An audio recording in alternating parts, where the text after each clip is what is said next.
આ તરફ સાસણ જિલ્લા પંચાયત બેઠકની વાત કરીએ તો ભાજપ કોંગ્રેસના ઉમેદવારોએ ફોર્મ ભર્યા। જોલિત બુહાનીએ ભાજપ સાથે છેડો ફાડી કોંગ્રેસમાંથી ઉમેદવારી કરી।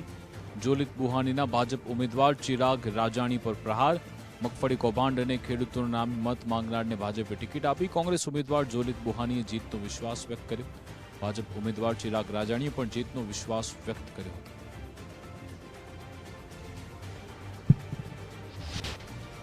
પ્રાંત અધિકારી પાસે 27 સાસણ જિલ્લા પંચાયત સીટનું ફોર્મ રજૂ કર્યું છે।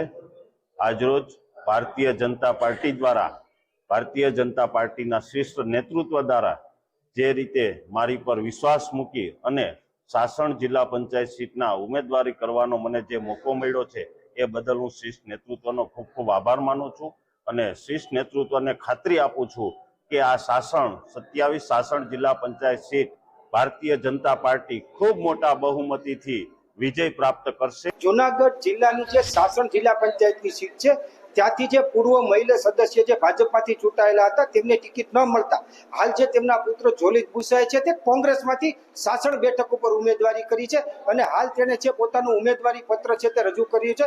ત્યારે આપણે સીધા એની સાથે જ વાત કરશું। જી જોલિતભાઈ, ખાસ કરીને તમે ભાજપમાંથી અત્યારે છોડી તમારા મમ્મી હતા, આજે કોંગ્રેસ જોઈન્ટ કર્યું છે, શું કહેશો? આજે મેં રાષ્ટ્રીય કોંગ્રેસમાં હું જોઈન થયો છું। હું મીડિયા સમક્ષ એમ કહું છું કે આજે જે આ ભાજપ વાતો કરે છે કે લોકચાહનાવાળા ઉમેદવારો, લોકપ્રિય ઉમેદવારોને ટિકિટ આપવામાં આવશે, એ બધી ભ્રામક વાતો છે। માત્ર વાલાદવલાની નીતિ, માત્ર જે વાલાદવલાની નીતિ અને જે મંત્રી કે જે ધારાસભ્યની નજીક હોય એ ટિકિટ આપી દેવામાં આવે છે। આ નીતિથી હું નાખુશ થઈ અને આજે રાષ્ટ્રીય ભારતીય કોંગ્રેસમાં હું જોડાઈ। મારી આ 3 ટર્મ થયા, મારા ફાધરની અને મધરની ચૂંટણી લડ્યા। એક વખત ભાજપમાંથી લડ્યા, એક વખત કોંગ્રેસમાંથી લડ્યા, ફરી ભાજપમાંથી લડ્યા, બરોબર। જો અહીંયા પક્ષ ચાલતો હોય તો અમે 3 વખત વિજેતા થાત નહીં।